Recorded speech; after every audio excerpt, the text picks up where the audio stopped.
I began at a very young age being community-minded. Got that from my mother. And so I've been a community activist and advocate for children since I can remember. I'm a child advocate. I still work on behalf of children. I do some consulting with several different agencies. One consulting is with the Children's Defense Fund Freedom School, which is coordinated nationally by the Children's Defense Fund. But the Kingsley Association has had one for 14 years. And unfortunately, we won't have one this year because we don't have the money for it. And so I do training with after-school programs. I train the coordinators of the programs and train the high school students to help make the program, to strengthen the programs and make it more culturally relevant. You have children that go home after Freedom School and they're doing some of the things they did during Freedom School.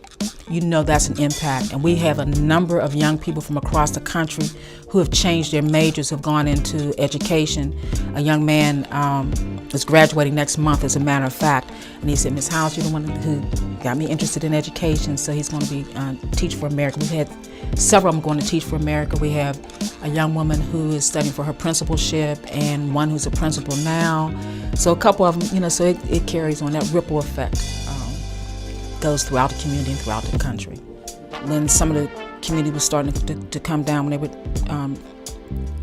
tearing down some of the housing. And I remember one mom had moved all the way out to Braddock, and she called about trying to have her child in the Hill House after school program. No way was that feasible. How was she going to get her child to the Hill and to get the child home? So I remember the emotional impact that people had. And I know the emotional impact that people have now about where do I go? What is my place? Young people have a voice. And they knew at one point that so many, the adults were going to jail. And they said, well, everybody's going to jail and what do we have left? And so it was organizing with the young people. And the young people are courageous and they take chances and they have this sense of courage and this great sense of hope. So I think it's so important for young people to be engaged. And they are. I'm so proud of them. I'm proud of them. Yeah. Envisioning the future of the Hill District. I'm hopeful. I hope that the vision is vibrant.